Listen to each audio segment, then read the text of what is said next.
uniting. Now, Obama, he wants you divided. He's wanted that since Election Day. And frankly, he's done a pretty good job of doing just that.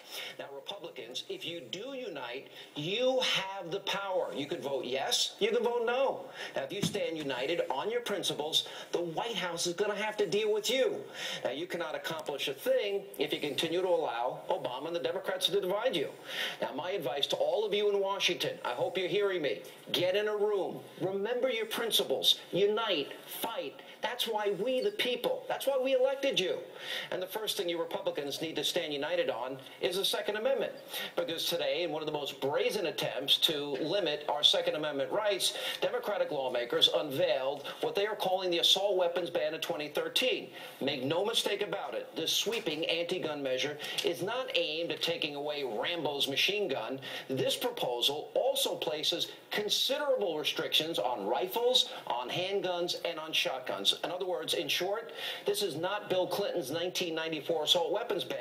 This is Senator Dianne Feinstein's assault weapons ban of 2013. Watch this. Today, my colleagues and I are introducing a bill to prohibit the sale, transfer, manufacture, and importation of assault weapons and large-capacity ammunition feeding devices that can accept more than 10 rounds. Let me briefly describe the legislation we're introducing. We prohibit 158 specifically named military-style firearms. Our bill also prohibits other semi-automatic rifles, handguns, and shotguns. Now, what you just heard was your right to bear arms being shattered by these left-wing lawmakers because 158 different firearms could soon be banned right here in the U.S. if, in fact, this bill is signed into law. Now, earlier in the press conference, Senator Feinstein explained why it's important to prevent you, law-abiding citizens and Americans, from owning so-called assault weapons, which apparently now includes handguns and shotguns. Look at this.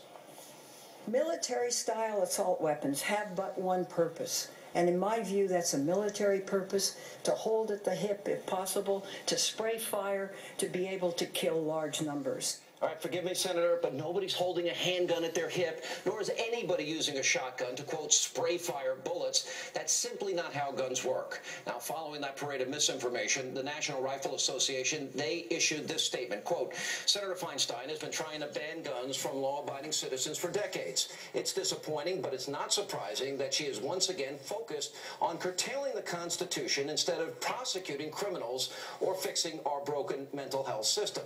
Now, the American people know that gun bans do not work, and we are confident that Congress will, in fact, reject Senator Feinstein's wrong-headed approach. Now, it's not just the American people who recognize that gun bans are not the answer to preventing mass shootings. A number of studies, in fact, have concluded that the 1994 law failed in that respect as well.